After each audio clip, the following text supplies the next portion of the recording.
Hello and welcome into the latest edition of ESPN FC. Kay Murray, Shaka Hislop, Stevie Nicol here in the studio. We are also joined by Frank Leboeuf and Gabriele Marcotti tonight because we will be kicking things off with the news and the reports that Liverpool have agreed a fee with Eintracht Frankfurt for the services of Hugo Ekitike. It is £82.3 million for that transfer fee. That's what we're seeing. We want to start with you, Frank Leboeuf. What was your first thought when you saw this news today? Well, I'm happy for Hugo, for sure, and I really hope that he's going to serve Liverpool the best way, and it's going to be good enough according to the price that he's been paid. But allow me to have some doubts. You know, I saw him playing for Paris Saint-Germain. It was complicated because there were Messi, Neymar, and Mbappe at that time, but. He's only been good like a year, and that amount of price put a lot of pressure on his shoulders. So I would say wait and see. I really hope he's going to do well, but wait and see. I mean, they were won by the Nunez transfer, and now they're doing almost the same with Ekitike. He's been absolutely fantastic and tremendous last season. But Liverpool, Premier League, that's another story. So again, wait and see for me. You're a bit more sceptical than Stevie Nicol is, Frank. That's a little harsh, Frank. Just because you sign a player that doesn't work out, why should that stop you signing another player? That doesn't just an example. Right. That's just an example. That was an example of a warning. So that's it. Well, I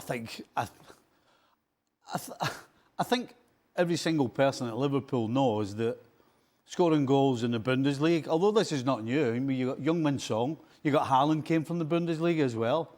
So it's not like players from the Bundesliga don't have a history of scoring goals in the Premier League. Roberto Firmino. Bobby Firmino at Liverpool came from the Bundesliga. I mean, the guy's 23 years old, and like Nunez, if Ekitike, worse than Dan, doesn't pan out, Liverpool are still going to get a big chunk of that money back. Same way they will with Nunez. I mean, he's absolutely one of the top strikers in the world right now. So you've got to pay the going rate. And if you're doing the things that he's doing, I mean, I've been wrecking my brain trying to figure out what this guy can't do. Because this guy, in the games I've seen, and the goals, and the strikes, and the set-up play, and the hold-up play. He can head the ball. He's got 2 good feet. I mean, I can't find a thing that I can turn around and say, right, they're going to have to work on this. I mean, the guy's got every single thing that you need. Stevie, I mean, come on. I'm sorry to cut you off, but when you said I've been harsh, I say wait and see. That's the only thing I said. I said he had a tremendous season last season, but I saw him before in Paris Saint-Germain, and I'm sorry. So far, we saw so many times players coming from Bundesliga having a hard time in the Premier League. So I think, the right to be not skeptical, but doubtful about the fact that he can settle down and be as successful as he's been last season. I don't know where he's being harsh just saying that. Well, the only thing I would say is that all the players that have struggled, or the high-profile ones that have struggled, have been midfielders, not centre-forwards. Gab, you had a very quizzical look on your face when Stevie was talking back to Frank there. No. It's funny because, you know, you mentioned Erling Haaland coming over from the Bundesliga and scoring goals, and it's true. At the same time, somebody else could come back and say, you know, I'll see your Erling Haaland and raise you a Timo Werner or a Füllkrug. And then you might come back and be like, okay, well, I'll raise you a Marmoush. I mean, these things, I think, kind of go round in circles. I mean, I think what's interesting about Ekitike to me is that this is a guy who was hugely rated at 18 at Rams. Undoubtedly, he did not develop as quickly as some people had hoped. You know, and I think we have to realize we're seeing kids at 17, 18, 19, you know, being phenomenal. And that's not been his development arc. He did have a great season last year. He did play in a 2 for half the year. So my sense is Liverpool still see him it's not so much what they saw last year. I think it's more what they saw when he was 18. And maybe that's what you're seeing, Steve, when you look at individual component parts. The good news, if you're Liverpool, is I don't think you need this guy to come in and score 25 goals straight away. Mohamed Salah is sticking around. You've got Cody Gakpo had a monster season last year. And of course, we don't know about Luis Diaz yet. He's been linked, blah, blah, blah. But, if Luis Diaz sticks around, you can almost think about transitioning Ekitike into your starting 11 and letting him develop at the right pace, so he can adjust to the Premier League. Yeah, we'll get to that 11 in just a moment. But one thing I think worth a mention, Shaka, is the fact that you're talking about what he did last season. Half of that season was with the strike partner. Marmoush goes, and then he takes the team on his shoulder. They get a Champions League spot, and he has a career-best season. Listen, as a player, I like Ekitike. We could debate the price tag all we want, but I think it's certainly a player that fits what Liverpool needs. They've gone out and spent the money to secure those services.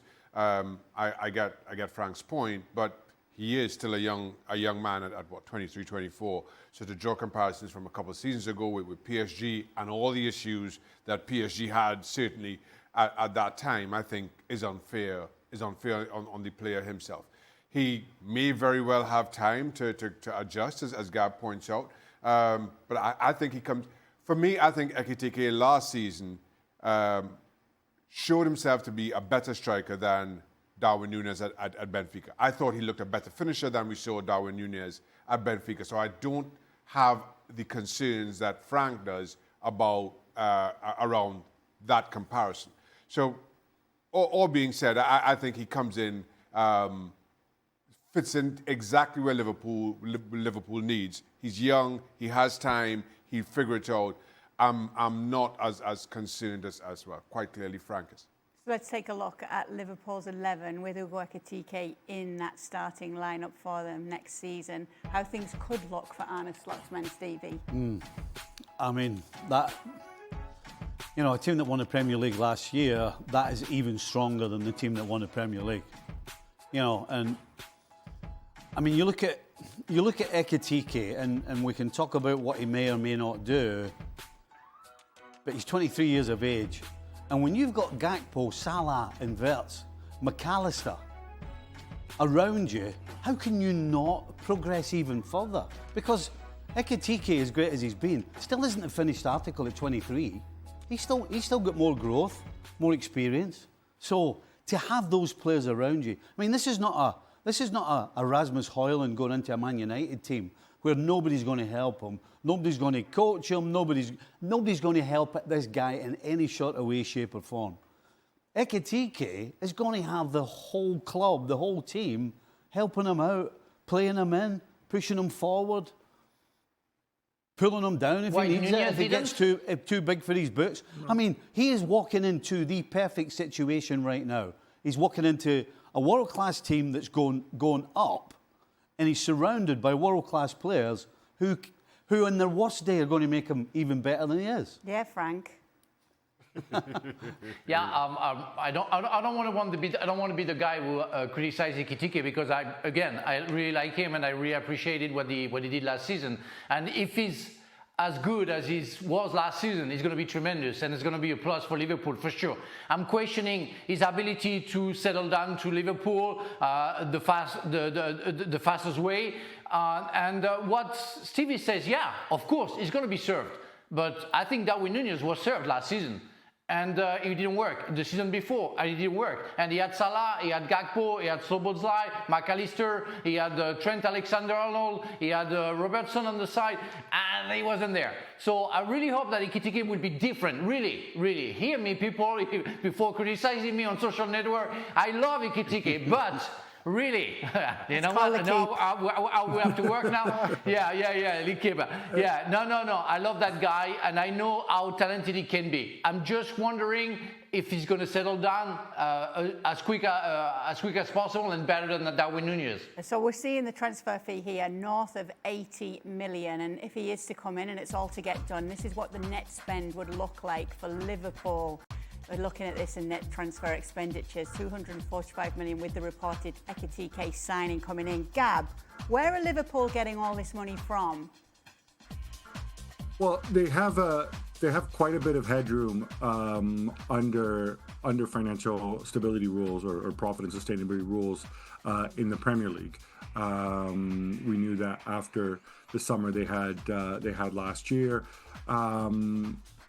So I think they can probably. I mean, they definitely will want to move some players out to bring that number down a little bit. For me, it is a big fee to spend. And for me, the other question mark too is you've just spent a ton of money on Florian Wirtz, and presumably Wirtz is the guy you're going to build the team around longer term, and he's going to be playing a slightly different position. But here we see who's come in, and I think there are questions, and you wonder. It is a little bit deceptive, by the way, this list, if I may say, because of course they committed the Mamardashvili money a year ago, so it is probably a little bit lower than that. But yeah, I think you look around and people like Harvey Elliott have been linked with moves, possibly Curtis Jones as well, Soboslai as well. You wonder, he looks around and says, where do I fit in if you have me in that 4-2-3-1 with that Wirtz fella in my position? So I think they'll hope to get some of that money back. I have a sense this is more. I mean, it's a really, really big fee. It's not, people can bring up going rate, whatever. The only caution I would throw out there is this, to me, is a kind of fee that you pay when you, I don't want to say panic, but when you say, all right, this is the guy and kind of nobody else. And I think this is a really, really, really good business for Eintracht Frankfurt. Not the first time they've done good business in letting strikers go. How surprised are you with the spending, Stevie, with Liverpool? Shocked. Yeah, I all the talk about Isak, I had absolutely no inkling that Liverpool would be even interested in spending that amount of money on one player. Absolutely not.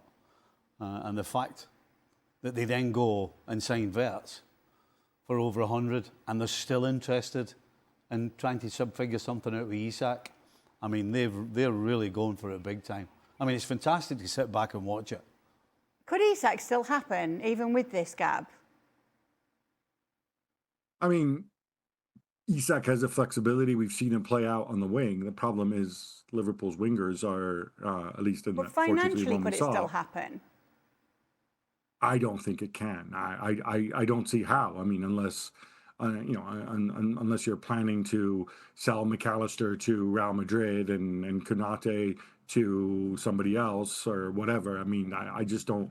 I don't see how it can happen. I don't feel like this is part of the plan. And I think it would be disruptive when, Isak can play on the wings, but your wingers are Mohamed Salah, who was your best player last year, and Cody Gakpo, who was arguably your second or third best. So, plus Florian Wirtz can also play on the left. So, yeah, no, I don't see that happening. But but then again, I didn't see Ekitike happening at this number either. So, but no, I don't see how they could square it. What if Darwin Núñez or Luis Diaz were to depart? Would that change anything? They can leave, but I think people need to realize other clubs also watch football. Other clubs have also seen certainly the criticism that Darwin Núñez has received. You look at Núñez's age. You look at the fact that he's on Liverpool wages, as is Luis Diaz. Luis Diaz, I think, has a market, but it's not going to be, I think, in the 70, 80 million range.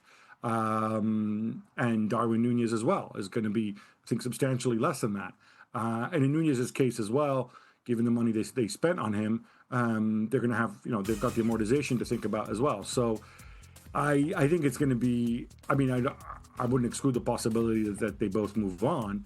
But I'd be very surprised if you could, cobble together the kind of money that it would take to get Alexander Isak, frankly. What do you make of what Gab's saying, Stevie? I think. I mean, are you talking? Was your question both of them? Was that what your question was? Or if one or the other, or could there be funds coming in that way that might? I think there's no question that Diaz will go and Núñez will go. It's just a case of how much can they get for them. And right now, Luis Diaz might be 28, but it seems like Bayern Munich are prepared to pay a significant amount of money. So, are you really losing anything? Because Luis Diaz, for me, last year, felt more like a centre forward than he did a wide player that he came in for. So it's not affecting your starting 11.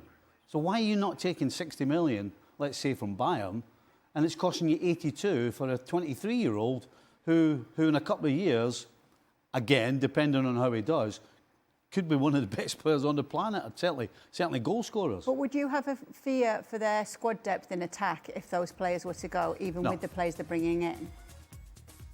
No, I wouldn't. You know, Darwin Núñez, even as a sub now, was getting kind of vilified from everybody, other than Liverpool fans. But when Darwin Núñez was coming off the bench, every away fan was like, oh, here we go, we're all right now. You know, so the sooner he goes, the better. And as I said, Luis Diaz is 28. And don't think that they are not looking around the world, looking to sign more players, certainly younger players. So, no, I would have no problem with Luis Diaz gone and Núñez gone. And as everybody says, you can even move Verts to the left-hand side. And then Szoboszlai slots in the middle. So, not for me. I don't have a problem with the two of them going. What are you laughing at, Frank? No, just the comments for Darwin Núñez. I mean, for some players, it's going to be very hard. I mean, we can talk about Sancho, we can talk about Marcus Rashford, and they're all very good players. But they made maybe sometimes the wrong choice. They couldn't handle the pressure, and their price tag went down so much, and their confidence went down that the price tag that I don't know how they're gonna see their future and how their future is possible in a way that if I'm the chairman of any club. I don't want those players because so many question marks around them about their fitness, about their confidence, and I don't want to pay that crazy amount of wages that they are on because it's not worth it. And so it's going to be hard for them. I think they have to start from scratch, almost start from scratch, in order to get everything back to the business because they are talented, but they have to prove from scratch again. Frank's forgetting one thing. Common sense. Not everybody's got common sense. You know, Marcus Rashford, by the way, is going to Barcelona.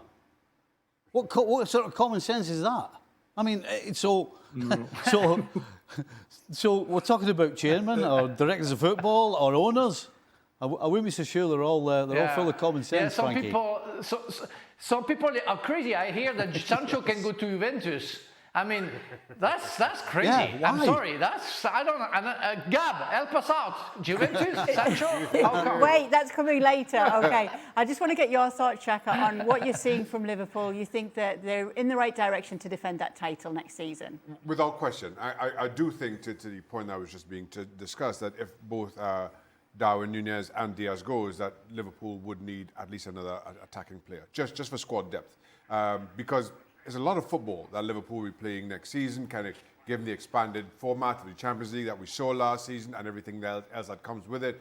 And while the signing of Ekitike certainly gives them an option, Liverpool can play as a front three with Ekitike. They can play as a front four. And if they go with a three, there are options. But I just wonder that's one spare player if they go with a front three. And they will need a couple more bodies in there, at least to give them opportunities to rotate, players to rest, etc., etc.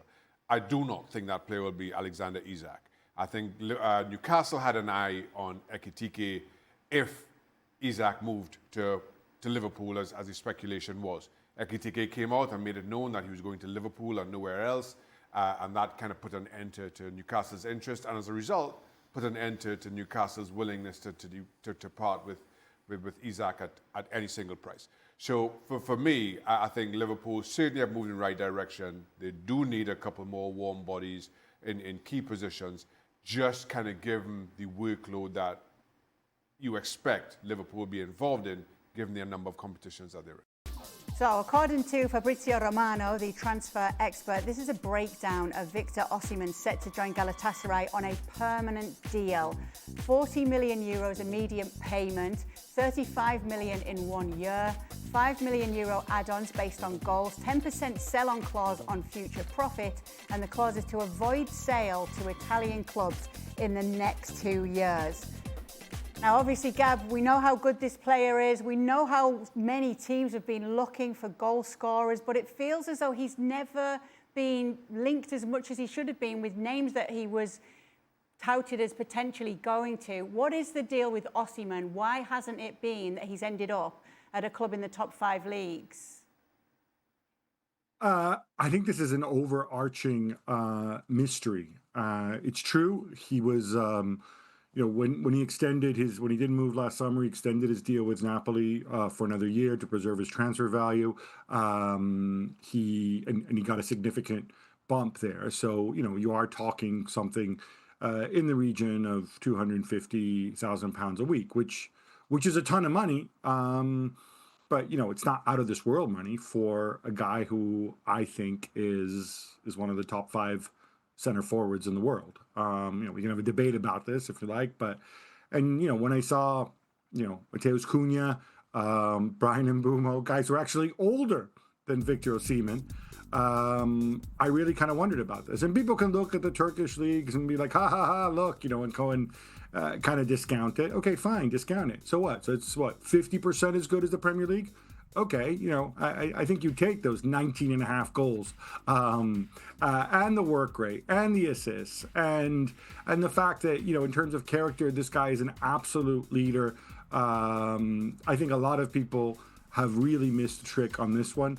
The agents, the people look after him, I think they get badmouthed by a lot of people. I've spoken to club officials and they said, oh no, but his agents are a nightmare. I don't know. I've spoken to other people who said they're no different than any other agents. They want the best deal for themselves and for their players. So I think people, I hope he does really well and proves a lot of people wrong, because to me it's madness. And I say this with the greatest of respect for Galatasaray, who are investing an enormous amount of money in him. Yeah, absolutely. Well, seeing as though Frank is very interested in what's going on with Jadon Sancho, I wonder if we can get more information from you, because Tutto Sport seem to think that Jadon Sancho to Juventus is close, Gab.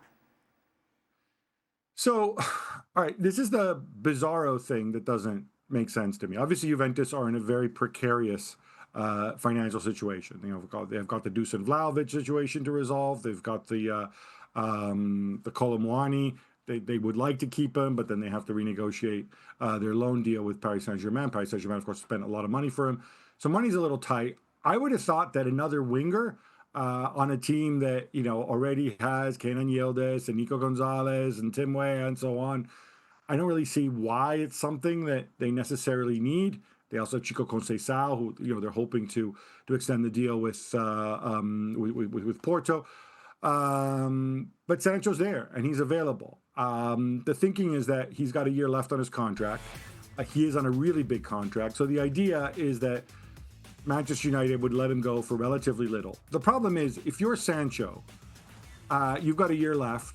Well, in a year's time, you're going to be a free agent. So then you can sign for wherever you want, right? And you can get the best deal for you. So Juventus would have to negotiate a multi-year deal with him, which is going to be less than what he's on now, because those are United wages, but enough to keep Sancho motivated and stimulated. And my only uncertainty here is, if you're Sancho, why didn't you do that at Chelsea? Chelsea wanted to sign Sancho. They certainly made him an offer. They put a deal on the table. It was less than what he was on, but he was getting more years as a result. And he said no to them. So I'm still skeptical on this, but I'm glad Tutto Sport are so confident.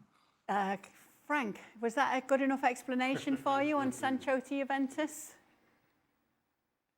Of course not. Of course not. I don't understand from Juventus. I don't understand Sancho not signing for Chelsea. Yeah. I mean, I don't understand this football anymore. I don't know where the love of football is, if it still exists. I don't know where the projections from the clubs and players are still in their mind at some point, because they don't see further than I would say their nose, as we say in France. They don't see the big picture. That's crazy. I mean, that player, I always think about the players. Always try to defend players, but sometimes it's impossible to go with them where, in fact, they just think about the money. And that's impossible for me. I don't see football like that. I'm maybe living in another planet. It's mostly a fairy tale for me. But come on, Jadon, you had a chance to go for Chelsea. They gave you another chance to play for a big club, and you say no. I just learned that. I didn't know that. And now you have a chance to go to Juventus. I mean, those players are so lucky. There are so many other players that we can talk about that they have a chance to go from a club to another club to another club, and clubs still believing that they can change. No, they won't change. People don't change. What they will change if they make an effort on their wages and say, oh, I really want to come because I want to play football. And if I'm a chairman, I take those players because I see that they're hungry. I don't see those people hungry. I think they want money, they're greedy in a way, but they're not hungry. That's for sure for me. But then to that point, there's Marcus Rashford taking a pay cut to go move to Barcelona. And we had this conversation a couple of days ago about players taking pay cuts and maybe extending years and making up the money in that regard. I'll be honest, I am as surprised as anybody, certainly as surprised as Frank was to see Jadon Sancho linked with Juventus. It didn't make an awful lot of sense to me. I am as surprised as Frank is to hear that Chelsea made an offer because, again, I didn't see that as being viable certainly from a Chelsea perspective. And I always had the feeling that Jadon Sancho wanted to play in a different league because he had success in Germany. Even when he went back to Dortmund, was not a standout return, but certainly he was better than he had been for Manchester United. I thought that spell he was better for Dortmund than he had been for Chelsea. So maybe a move back to the Bundesliga just suited him. I mean, maybe that's what's on his mind in terms of turning deals down, or you don't know what was happening behind the scenes. But that's the only way that this makes any kind of sense to me, that some German club was interested in Jadon Sancho, maybe sounding that out. It was of interest to him just to get out of the Premier League, and so he turned down Chelsea's advances. Because otherwise, it doesn't make sense from a Jadon Sancho perspective, while, as I say, Chelsea not taking up that offer, I thought was the right thing to do all along. And meanwhile, while we are on the subject of Borussia Dortmund, it looks as though Gio Reyna could be leaving and could be joining Serie A side Parma. What more can you tell us about this move and this rumour, Gab? Yeah, so it's been reported out there that Parma actually have a deal in principle. It's not a big transfer fee because I think he only has a year left on his deal, and of course with his injuries and whatnot, he really didn't play very much at all last year. The thinking is that he's going to be highly motivated. Parma were one of the youngest teams in the Big Five leagues last year. I believe they were the third or fourth youngest, and they managed to stay up. So they'll be looking for some leadership. He's obviously still very young himself, and we all know it's a World Cup year starting out or coming up. Maybe a better, more nurturing environment than he had when he went on loan to Nottingham Forest. And so I would assume that's what he's looking for at this stage. Certainly if he sticks around at Dortmund and never gets on the pitch, it's not going to help him.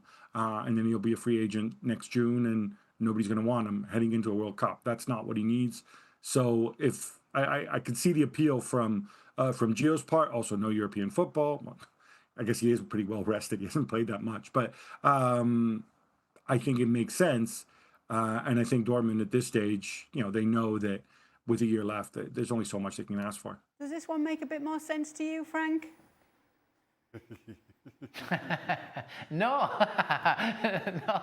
I'm sorry for Gio Reyna because I don't know. I would love to talk to the chairman of Parma or the coach or somebody from the board to explain to me what is the reason you are interested about a player who have been so much injured, who barely played for the past years.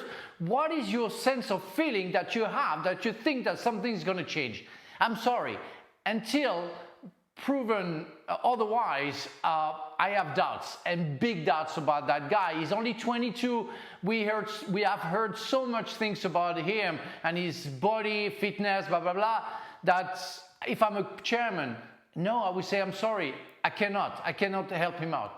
Gab, in the absence of Parma owner Kyle Kraus, you're going to have to answer this for Frank.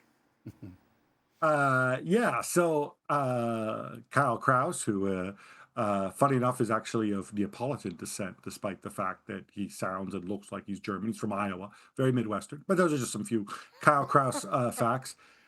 I think they view this as, he looks like a very white bread dude, put it that way. But he's a clever man. I think you view this as a high upside thing. Like you said, he's 22 years old. I'm sure they've looked at his injuries and they said, are these congenital injuries? Is there something wrong with his body where he's going to get injured every few months for the rest of his career? Yes or no? So they would have looked at the injury record. They would have assessed whether he can stay fit. 5 to 7 million for an American-born player, and that does add a certain amount of value, especially heading into into a World Cup year. This makes all the difference in the world. It wasn't that long ago people were talking about Gio Reyna as a 40 million, 50 million type player. More so for his potential, if you want. But there's no question that he is until the kid with the Philadelphia Union comes good. He is probably the most technically gifted American player out there, not named Christian Pulisic. I don't think there's any doubt or question about that, about his technical ability. So I think you view this as a low upside gamble. 5 to 7 million is not a lot of money. His wage packet, we haven't had much information on that, but he was not an enormous salary at Borussia Dortmund. I'm assuming he can't ask for an enormous salary here at Parma. It's probably going to be a 3-year deal with maybe even a small pay cut from what he was on, maybe with bonuses or whatever else. So they view this as a high upside gamble worth taking. What's the worst thing that happens? He comes over and he gets injured again. Fine. It's not going to ruin the club. Yeah, we need to get Frank on every transfer talk segment right now to just dismiss any transfer we put to him. I'm going to be very positive. I'm going to end up the story with Gio Reyna very positively, where that's a fantastic gamble. We wish him the best. Good luck, Parma. Let's go. Let's go, guys. Lionel Messi, still absolutely amazing. Just take a look at the record he has in just the last 7 MLS games. Unbelievable stuff at 38 years old, 6 braces. He's also the 5th player in MLS history to record at least 35 goals and 25 assists over a 2-year span. And he's still delighting us all, making us laugh, bringing us joy, watching him. I mean, how insane is it that he's doing this at 38 years old, Shaka? It's kind of ridiculous, in all honesty. And listen, the truth be told, Lionel Messi, one of the best to have ever played the game. But Father Time catches up with us all, and you just wondered when that time would be for Lionel Messi. It doesn't look like it's any time soon. You thought maybe that was the time in Paris, but he's arrived in MLS, and he is easily the main attraction. It's incredible to witness. Because that's the point, isn't it? It's MLS, and people will say, oh, he's doing this in MLS. But other big stars have come here. Some of them have mailed it in. Some of them haven't delivered in this way that Messi continues to do, Stevie. It's because of his mentality, 100%. All these other players you're talking about have come here and thought, I can slow it down, I can take it easy, I can relax, I can be with the family, I can do, Messi's whole focus is, while he's playing football, that's the #1 priority. That's what looks after my family at the end of the day, what he does on the football field. And he has not strayed away from that. In terms of professionalism, 100%. And when he gets that right, which he obviously is, then it's not really a surprise that he's scoring goals and creating for his teammates. It's just not. The other aspect of this is, while other players have come here and found a lot of success, I'm not sure that any of those players have done it for their national teams in the way that Lionel Messi continues to do for Argentina. So while there are comparisons to be drawn, certainly at the MLS level, at the highest level of international football, I don't think anybody who's done that, has made that transition, has continued to have the outsized impact for their national teams that Lionel Messi continues to for Argentina. It sounds like even Frank's got something nice to say. Yeah, quick, before he changes his mind. Oh my God! If I'm ready to recruit Messi anytime he wants. That's for sure. If I'm the chairman. But you know what I like the most? It's and Stevie alluded it when he talked about the mentality. Can you imagine how high those players? Because I want to put Ronaldo with the same. He played in Saudi Arabia and he's almost 40 and he's still scoring goals and being very efficient. The mentality that they have, the professionalism that they show to the world, and the level that they were at because of course they're not the players that they were, but being not at the same level that they were before and being below that still make them being better than most of the other players in those leagues. That's insane. As Xhaka said, lots of former very good players came to the MLS to Saudi Arabia, but they didn't perform like those two players. I played in Qatar. Yeah, you drop down because it's a pre-retirement, and if you're a little bit professional, you can survive. And I had a very good time in Qatar, but it cannot be the same as the 5 biggest league in the world, where you have to be 100%. But those players, and Messi in particular, because we are talking about him, is able to keep a certain level to be better than any other player. Hard off, guys. Gab, you'll get the final say on the Messi magic. Yeah, I just wonder, is he going to play in the MLS All-Star game, or is he going to take the week off? Because I saw some comments from Mascherano suggesting, oh, maybe he could take a little bit of a break in the middle of the summer. But I think he's doing far more for MLS and, making sure people on this side of the pond talk about MLS than he would by showing up at the All-Star game. Okay, let's take a look at how things look in the Eastern Conference. Obviously, Inter Miami were in Club World Cup action, so they played less games, but they are still in 5th place as it stands right now when it comes to the Eastern Conference. Welcome into the latest edition of Extra Time. We have got Stevie and Shaka here in the studio, and Gab Marcotti is joining us as well. Very red Gab Marcotti. As too is Frank Leboeuf. Yes, what, the boys are obsessed as to why you're so red right now, Gab. You know what? I would love to tell you that it's because I've been out on my boat or I've been on the golf course, although I don't golf. No, it's just weird lighting in my office. Unfortunately, I'm stuck here in London. My daughter she had meniscus surgery, so she can't fly.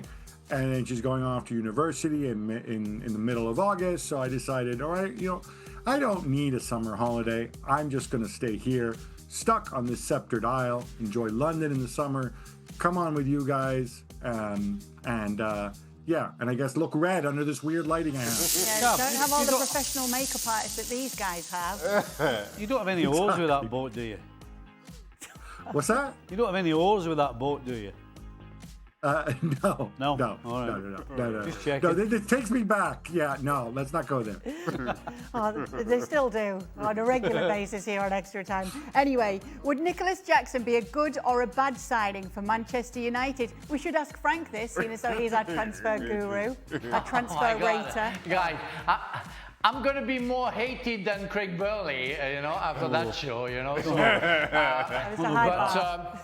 You're going to have to stoop lower than today. The problem is, I don't even have a problem with Nicolas Jackson in that matter. I have a problem with Manchester United. How good can you be with that team right now? I mean, that's crazy how that club went down and how almost impossible it is to sort the problem out. I don't see how you can sort the problem out, and you can have, I don't know, 2 of the best players in the world. Is going to be, the mixed match won't work. And that's incredible how much they destroyed that legendary club. I don't get it. Perfect setup for the next question, actually, from Shaka Hislop's credit card debt. And so it's coming to you, Shaka. It's been nearly 20 years since Manchester United last won the league. Is it time to admit that the glory days are not coming back? It's been 20 years. It's not Can't 20. It's not been 20 years. Not No, 20 years. they won some FA Cups and some stuff like but that. the league. It says they won the Europa league, really? How long, Gab will know this, how long's Fergie been retired? 12 the years. league. 12 years. And he retired the year they won the league. Saying Yeah, that, but that's a debt, Well, credit card it's debt. questionable, like That's the not, credit card debt. It's got the interest on it. But- 2013. You know the funny thing about this is, and I dedicate this to Manchester United historians. While obviously they're the biggest club in England, best supported along with Liverpool, and they've won all these titles and whatever else. The odd thing about Manchester United is that their success has really only come in two eras, right? Obviously the Busby era and the Ferguson era. So you've had these two periods, 50s, 60s, and they were really bad in the 70s, right up until Fergie arrived. Prior to that, they won the odd thing, but they were never, they were never a sort of a dominant team. So while they've won, a comparable amount to Liverpool, their success has been really concentrated in two periods of time. And I think the last thing United fans want is another long fallow period like you had up until Busby or between Busby and Ferguson. I remember It's on its way. if they won the league in 2013, I remember probably about 2015, 16, 17, thereabouts, I started asking, could Manchester United go 30 years like Liverpool did between titles? And at the time, you just think, no, surely not. Surely not. It's too big a club. Commercial machine is just too strong. But more and more, it's Looking that way. it's looking that way. We have just about 12 years. So we have a little way to go yet, but you could quite easily see this going over 20. And then once you hit 20, far off halfway. it's not. Yeah, it really isn't. All right. But before you guys get so negative, they did finish second a number of times, I think, since Ferguson, right? Who cares? So did Liverpool. Who cares? So did Yeah, so did Liverpool. Liverpool. That's not what we're asking. That's not what we're asking. Second. Gab, I'm not that's what saying they they're say. going to finish 15. Okay, I'll stop sticking up for 15 United. for 20 years. But when if it does get to 20 years, we'll just say it's 30 years on this show anyway. That's right, and yeah, embellish it that's somewhat. Well, Dan will. Dan will. I wouldn't be surprised if that's a little dig at someone saying something similar. Okay, Gab, you famously named Belgium a golden generation a few years before they hit their peak. What other national teams do you see starting their golden generations for 2026 and 2030? Ecuador, Morocco and Spain all have really good young players breaking through. It's an interesting, Ecuador, again, we have to put this within context. Ecuador, obviously, Kendry Páez and whatever else. So, you get excited over that. Is this a golden generation? Yes. Are Ecuador going to become like Brazil or Spain? Probably not. Morocco certainly is an interesting one. Again, I don't see them necessarily going and winning World Cups like some of us predicted Belgium might do back in the day. Spain just obviously continue to absolutely churn it out.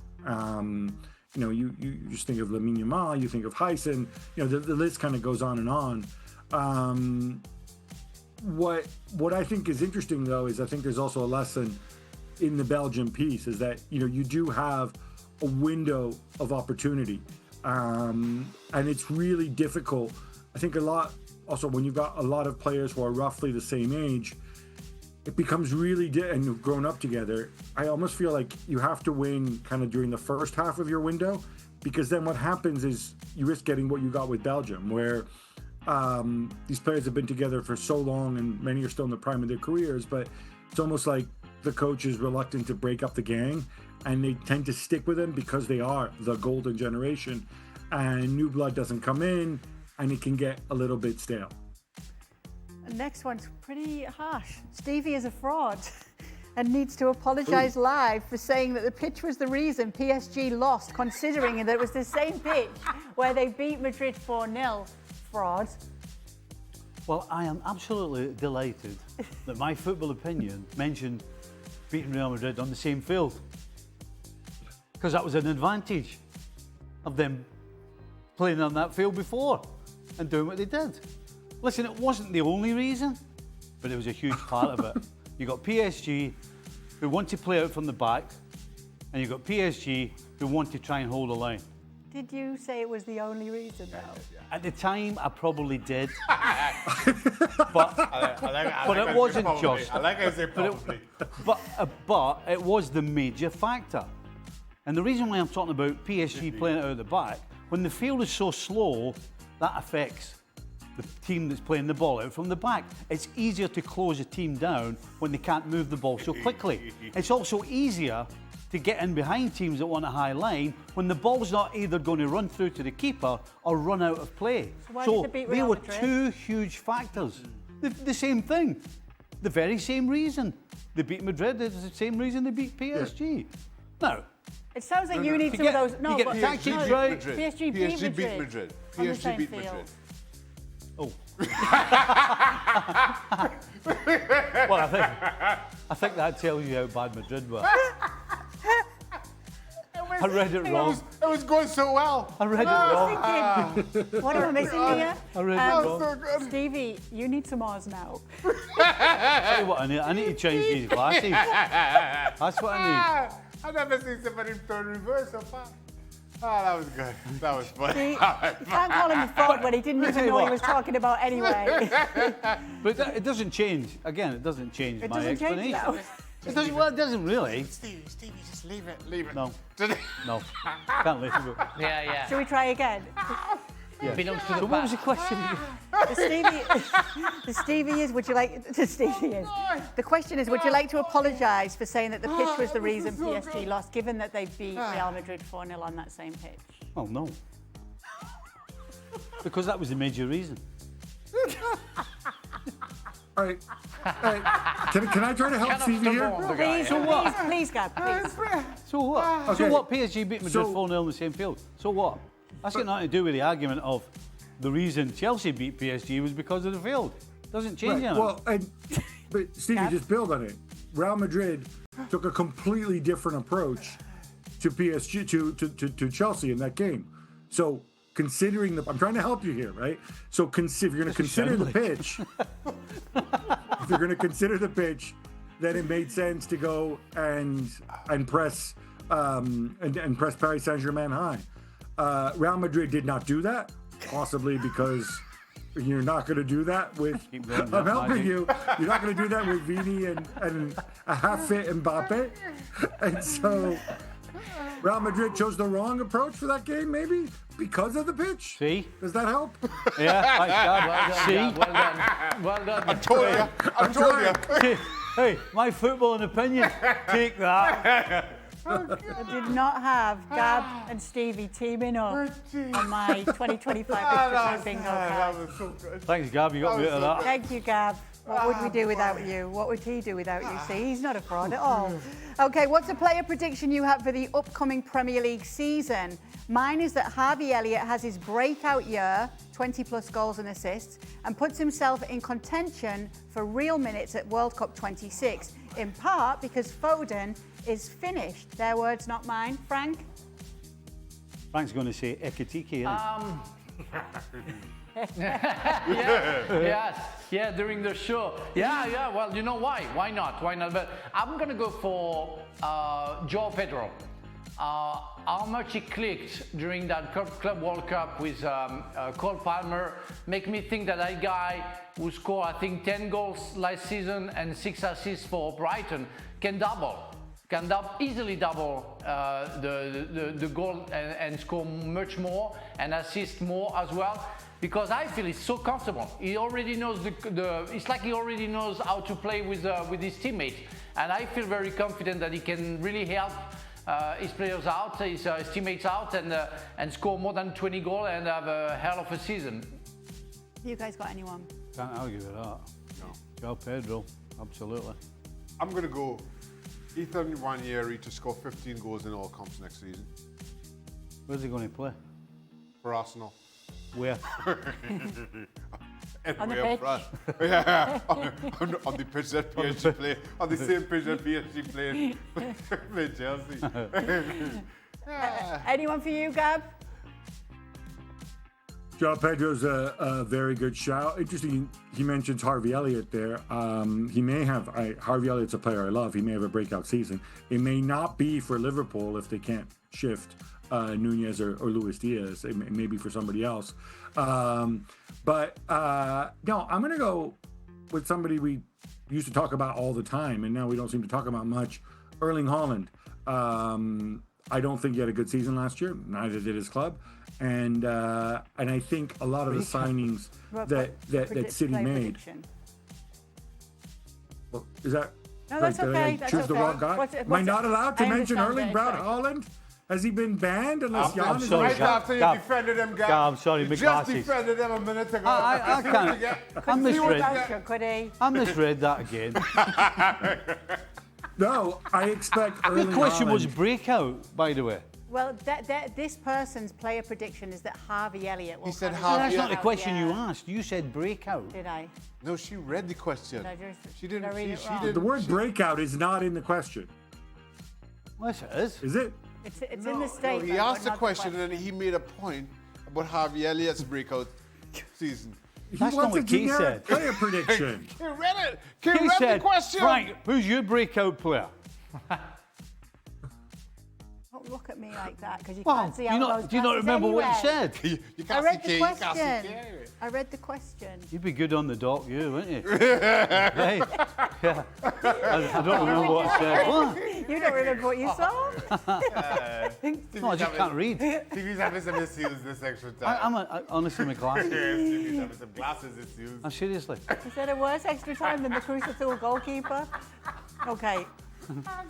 Frank, can you Try send those me them? once. Try those once. Yeah. We'll move on. All right. Gab, what's your way too Fair, early move pick to forward. win the Next Serie question. A title this upcoming season? Oh boy. My way Juventus with Sancho. too early pick is, yes, the current favorites, Napoli. Now, I know everything's stacked against them because it's Antonio Conte in year 2. And, is he gonna start acting like Antonio Conte and throwing tantrums or whatever? But I love the signings they've made, and there's more to come. Obviously, Noah Lang adding depth. Belkema at the back will allow them to play back 3 on a regular basis. I don't think he's ever done it in his second year, except when he was at Juve when he won 3 in a row. And people say that this is when relationships deteriorate, but I'll tell you what, they look really, really, really good. And at the same time, you look at the competition, and many have taken a step back. If Gasperini had stuck around, I might have said Atalanta, because at some point I think they have to be due. But I like what Inter are doing. But the Christian Kivu, I think, bridged too far in his first year. Juve are a mess. Milan are neither here nor there right now. But please ask me again when the transfer window shuts. Okay, well, I'll ask you another Serie A question because it comes up next. It says, Gab, is Serie A the new MLS? Only buying Premier League busts like McTominay, Pulisic, Abraham, Lukaku, and buying older players past their prime like Kevin De Bruyne and Modric. Ooh, shots fired there, right? Well, considering, they also buy other players too, like Marcus Thuram and Santi Jimenez. But hey, whatever floats your boat. Abraham's gone now, by the way. You can look at it that way. You could also look at it as the fact that the Premier League is the best league in the world. And, you can talk about these guys being busts. Let's see how much Kevin De Bruyne has left in the tank. Luka Modric, I think, is coming in for a part-time role at Milan. He had a part-time role at Real Madrid and I think was relatively effective in that part-time role.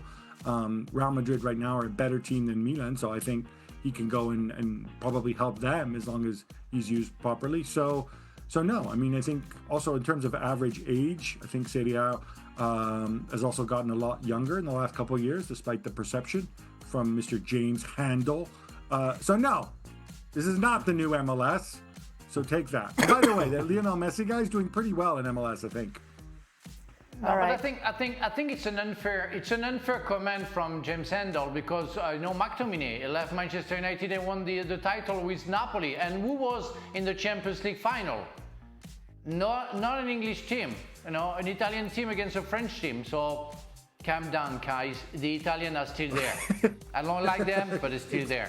Take it easy. Yeah, and who won the Europa League the year before that? Yeah, shut it, James Handel. Come on.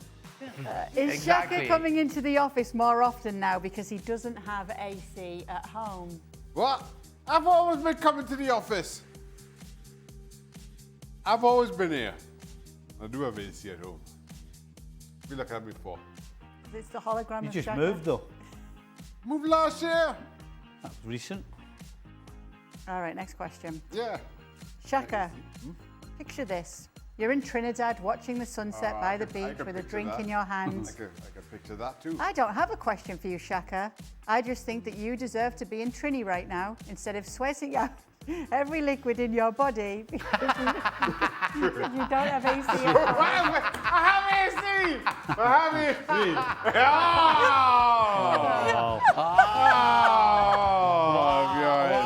Oh, no, no! The new James Bond.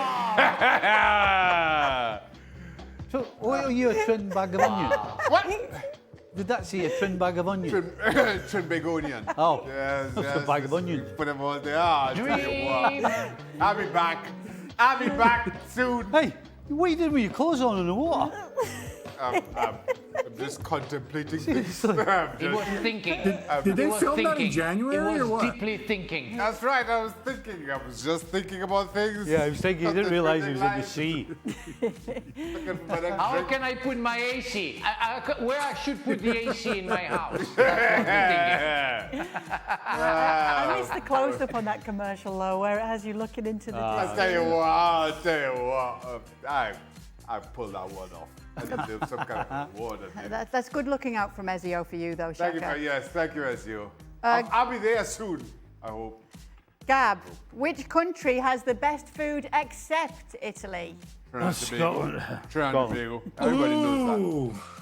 Trinidad and Tobago. Look at Frank, Look as at if Frank, France isn't is it even... Frank? as if- Trinidad and who wants Tobago. Look France? above. I have to be Look above. objective here. Can I finish?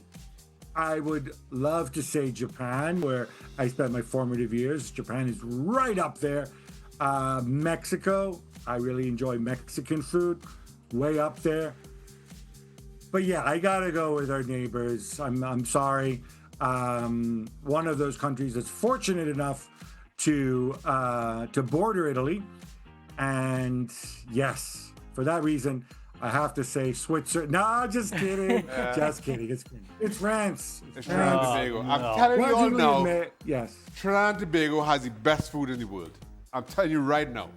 But let's take the show down to Trinidad and Tobago and I'll prove it. Let's do it. You're not kidding anybody, Shaka, with your comment right now. Nobody I'm believes what you not just trying to said. kill You know, anybody. that's I'm impossible. telling you, I'm telling you. I'm telling you. What don't you like about French food? Well, you have French food and you're still starving after you've finished. They don't give you anything. They got wee piddly No, plates. that's a cliche. That's You got a wee cliche. piddly plates. Stevie, you come to my place and I tell you, you won't be starved after, you know. No, and no. you know what you're gonna have at the end of the dinner? You will have the Sean Connery specialty, the goulash. Magic. That's just for your pleasure. All right, I've changed my mind now because of the goulash. No, Frank. I'm off this Frank, anyway, you should Shaka. take Stevie. They have some in London now as well. You have to take him for one of those French tacos. You know what I'm talking about? Where like where they go and they basically take like a flatbread and they fill it with everything in the world, and it's some is the North African, some is traditional French. Sometimes they put mayo on there. Sometimes they put some weird cheese sauce, and it's the thing that they eat, at least in Paris at night. Everybody eats French tacos, right, Frank? What kind of meat's in it? Does he get it? I'm sorry, I never heard about that, but maybe that's what we call junky food, but whatever. But, you know, no, I don't know. I never heard about that, but whatever. You can try whatever you want. But come to my place. Yeah, okay, Google it. You're going to properly eat. You're going to enjoy it. Yeah, I'm going to Google it. I'll take you out for I a doubles. promise. That's what it's doubles on a roti. You must love a crepe, though, Trinidad Stevie. and Tobago, the best food. We it's- heard the worst, Gab. We heard the worst today. No, Trinidad and Alright. Tobago, I the worst, guarantee the it. I'm best food. telling you. I'm telling you. Okay, well, while we are on the subject of food, Dan Thomas has submitted the final question tonight. Gab, my best mate went to Como and ordered a lasagna. Thoughts? That's a no-no. Yeah. So, look, you know my views on ordering lasagna in restaurants. There are some places where maybe it's somewhat creative. There's some places where, you know, maybe the lasagna it is a bit grounded locally. There's some parts in Naples. They do their own version of lasagna. The more traditional ones tend to come from Emilia, the Bologna region. If you're in Lake Como, come on, man. There's incredible freshwater fish in Como. You're still in Lombardy. You can get a nice risotto. You don't need to be ordering that. And also, what's the little square thing they give it to you in? How are you supposed to eat that? Lasagna should be eaten on a plate if you have to eat it. Not like a little thing. It looks like something that's like one of those like little plastic compartments on the airplane or something. No. Wait, was this McManaman? Is this McManaman? No, who went it's Garen Dan's Thomas's best mate? friend Macca? Phil. Yeah. What? Yeah, maybe. Yeah. Yeah, okay, so no. Well, you the know, answer Gab is says no. no. Yeah, Gab says no to that. You're the Trinidad. Dan and Phil. You probably- Listen to Gab. When you go to Italy, you listen to Gab, and you're gonna be right. You know, Do not- listen to Dan Thomas, of course. He goes with shorts and it's Hawaiian pizza. You know, he knows nothing. Do not order lasagna in a restaurant. That should just be a general golden rule. You've been warned. Okay, thank you so much for sending in your questions. Oh, I tell you what. Trinity bag of Give me back. I don't like onions. What a poet. Take me back. There he is. Oh, tell you He's what. looking for the food, the best Oh, food. Where's I'm the about best to catch food? my dinner. Who stole it? I'm about to catch my dinner right there. He's not ordering lasagna, is he? No, I'm not. We'll be back tomorrow to do it all over again. See you there.